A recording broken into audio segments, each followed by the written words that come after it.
ஆண்டவராகிய இயேசு கிறிஸ்துவின் நாமத்தினாலே உங்கள் யாவரையும் நான் திரும்பவும் இந்த யூடியூப் சேனல் வழியாக சந்திப்பதிலே மகிழ்ச்சி அடைகிறேன். பல மாதங்கள் கழித்து கர்த்தருடைய கிருபையினாலே ஒரு சின்ன கர்த்தருடைய வார்த்தையை நான் பகிர்ந்து கொள்ள ஆசைப்படுகிறேன்.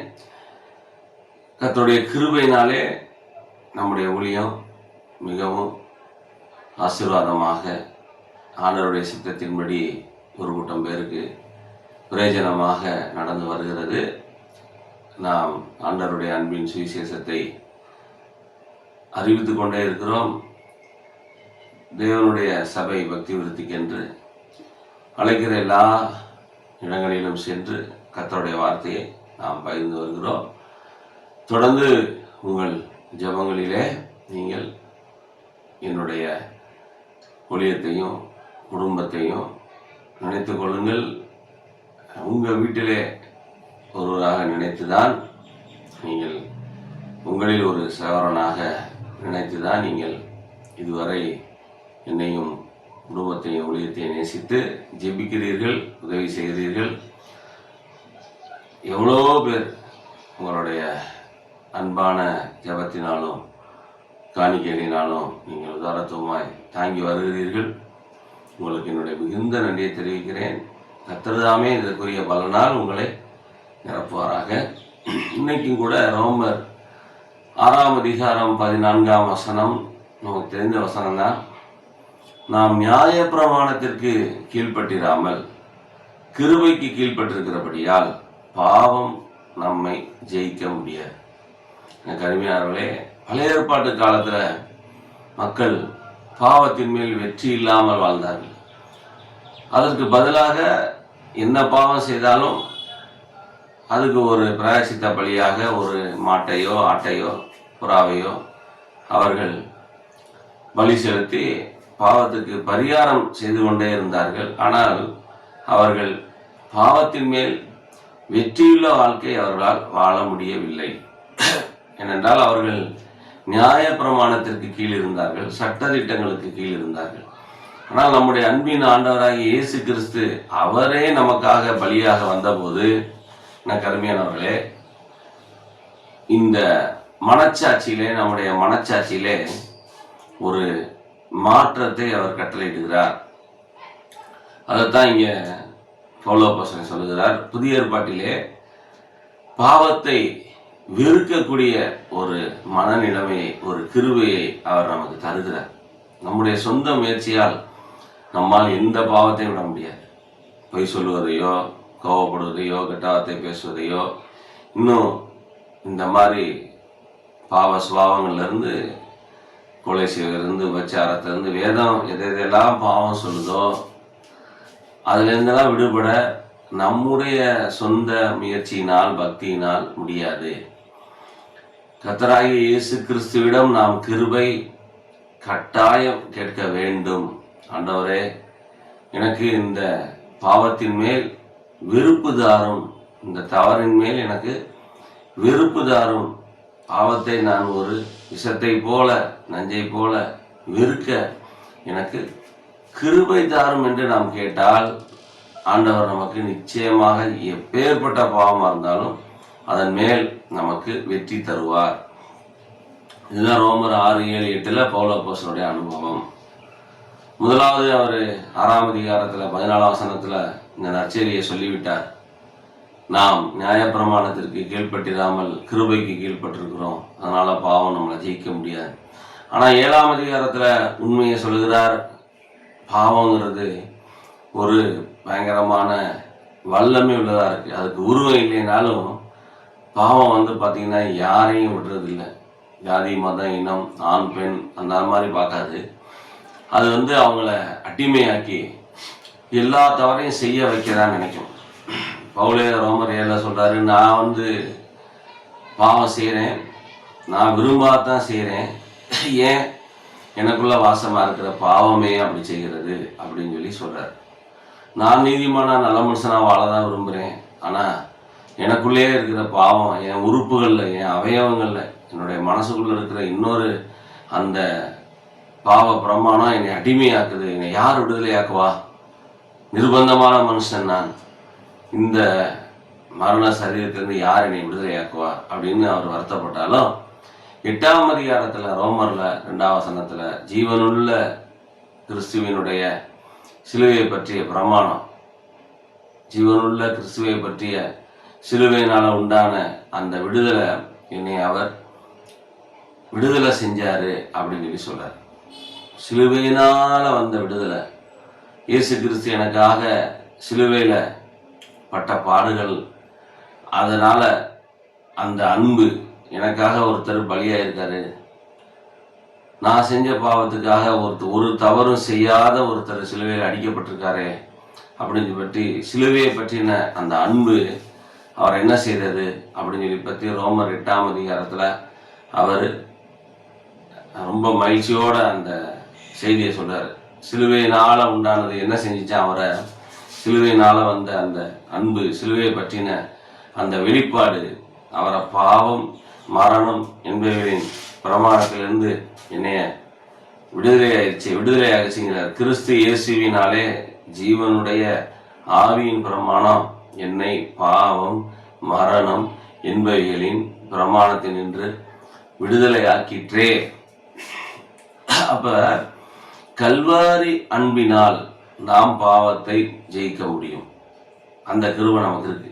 பழைய ஏற்பாட்டில் பாவம் ஒருத்தவங்க, ஆனால் பலியானது ஏதோ ஒரு ஆடோ மாடோ பறவை, அவங்களுக்கு அந்த உணர்வே இல்லை. தப்பு செஞ்சது நம்ம, ஆனால் ஒரு தப்பும் செய்யாத மிருகங்களை பறவைகளை கொள்றோமேன்னு அவங்க மனசாட்சியில் உணர்வு இல்லை. ஆனால் புதிய ஏற்பாட்டில் நம்மளை எப்படி உடைக்கிறாரு ஆண்டவர் ஆவியானவர் பார்த்தீங்கன்னா, நீ உன் கையை காலை வச்சு மனசை வச்சு உன் உடம்ப வச்சு தப்பு செஞ்சிருக்க, ஆனால் சிலுவையில் தொங்குறது பாரு, எந்த பாவமும் செய்யாத, ஒரு பாவமும் செய்யாத, பாவம்னா என்னன்னே தெரியாத கர்த்தராகிய இயேசு கிறிஸ்து.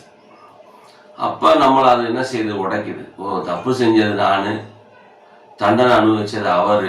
அப்போ இந்த அன்புக்காகவே நான் இனிமேல் கர்த்தருக்கு உண்மையா இருப்பேன், கர்த்தருக்கு பரிசுத்தமா வாழ்வேன்.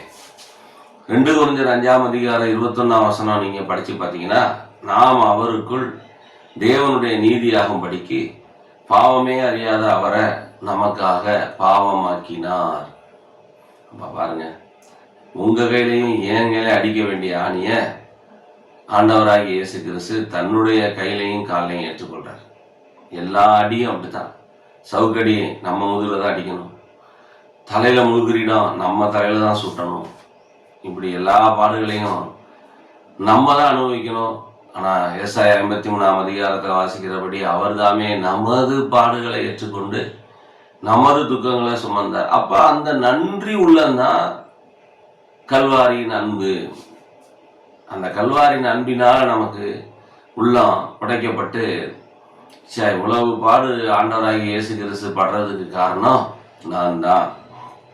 இன்னைக்கு நமக்கு இந்த வெளிச்சம் வருதோ, இந்த உணர்வு வருதோ, அன்னைக்கு நம்ம ஆண்டவருக்கு உண்மை இல்லவங்களா மாறிடுவோம்.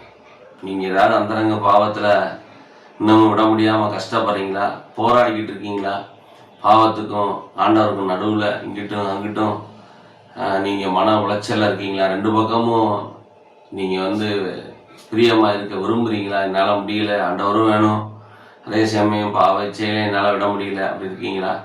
இன்னைக்கு நீங்க கிருபை இப்ப கேளுங்க. ஆண்டவரே, உங்களுடைய கல்வாரி அன்பினால, அந்த கிருபையினால எனக்கு பாவத்தின் மேல வெற்றி தாங்க, எனக்கு பாவத்தின் மேல வெறுப்பு தாங்க, அப்படி கேளுங்க. நிச்சயம் உள்ள ஆவியானவர் ஆவியினால என்ன செய்யறாரு, கல்வாரி அன்பை வச்சு உங்களுக்கு அது மேல வெற்றி கொடுத்துருவார். இனி நான் இந்த உடம்புல என்ன செய்ய மாட்டேன், ஆண்டவருக்கு விரோதமா எந்த தவறும் என் மனசுல கூட செய்ய மாட்டேன். அப்படி நம்ம ரோமர் 8 பவுல் அப்போஸ்தலன் சொன்ன மாதிரி நீதியின் ஆயுதங்களாக நம்ம உடம்ப மனசை ஒப்பு கொடுத்துருவோம். கர்த்தர் உங்களுக்கு அந்த கிருபையை தருவாராக. ஃபாதர் ருக்மான் செய்யா பண்ண மாதிரி, என் ஆன்மாவும் சரீரமும் என் ஆண்டவர்க்கே சொந்தம், இனி வாழ்வது நான் அல்ல, என்னில் இயேசுவே வாழ்கின்றார். அப்படி ஒரு அர்ப்பணிப்பு நமக்கு தினமும் வந்துடும். இயேசு எனக்காக சிலுவையில் மரிச்சாரியா, நான் அவருக்காக இனிமேல் இந்த உடம்புல உயிரோடு இருக்க வரைக்கும் நான் அவருக்கு விரோதமாக எந்த தவறும் செய்யாமல் என் ஆவி ஆத்மா சரீரத்தை நான் குற்றம் இல்லாமல் எந்த ஒரு பாவத்துக்கு இடம் கொடுக்காம என் ஆவி ஆத்மா சரீரத்தை நான் ஆண்டவருக்காக பரிசுத்தமாக காத்துக்கொள்வேன். நான் ஆண்டவரை வேதனைப்படுத்த மாட்டேன். ஏற்கனவே அவரை நான் வேதனைப்படுத்திட்டேன். எவ்வளோ முறை அவரை நான் சங்கடப்படுத்தியிருக்கேன். என்னுடைய பாவங்கள், என்னுடைய மீறுதல்கள், என்னுடைய அக்கிரமங்கள் தான் அவர் சிலுவையில் இவ்வளவு பாடுபடுறதுக்கு காரணம். அதுக்காக நான் ரொம்ப வருத்தப்படுறேன். ஆண்டவரை இனிமேலாச்சும் நான் உமக்கு உண்மையாக வாழ்வேன்னு நம்ம இன்னைக்கு கல்வாரி அன்பினால் நம்ம உடைக்கப்படுறோமோ, கல்வாரி அன்பினால் நம்ம அதிகமாக நிரப்பப்படுகிறோமோ, அப்போ தான் நமக்கு பார்த்திங்கன்னா பலன் கிடைக்குது. இதைத்தான் பவுல் கொரிந்தியருக்கு சொன்னார், சிலுவையினால் வர்ற பலன், சிலுவையை பற்றிய தியானத்தினால் வர்ற பலன், அதுதான் பார்த்திங்கன்னா நம்மளை உலகத்தையும் பாவத்தையும் அருவருக்க வைக்குது. சி போ அப்படின்னு சொல்ல வைக்குது. தேவ பலனாக இருக்குது. நமக்கு பரிசுத்தத்தின் மேலே பரிசுத்தம் அடைய கல்வாரி என்பதா உதவி செய்யுது. நம்ம இலங்கையை சேர்ந்த சந்திரசேகரனே ஆண்டவர்கிட்ட இப்போ போனாரே, வேலைப்பாடிக்கிட்டு இருக்காரே, அவர் பாடின மாதிரி கண்ணங்களில் வழிந்தோடிடும் கண்ணீரும் எனக்காகத்தான், உன் கைகால்களில் வழிந்தோடிடும் திரு ரத்தம் எனக்காகத்தான்,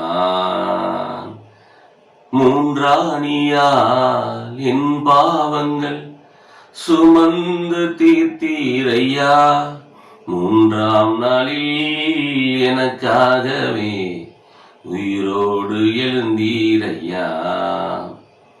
எனக்கு அருமையானவர்களே, ஆண்டவருடைய பாடுகள் உங்களுக்காகவும் எனக்காகவும்.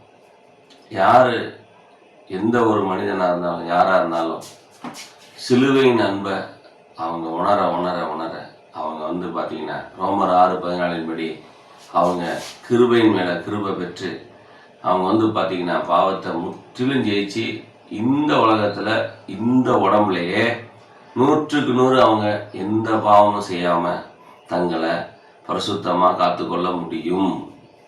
அவங்க தான் ஜெயங்கொள்ளுகிறவர்கள். வெளிப்படுத்தல் விசேஷத்தில் அடிக்கடி வருது பாருங்க, ஜெயங்கொள்ளுகிறவர்கள் ஜெயங்கொள்ளுகிறவர்கள்னு.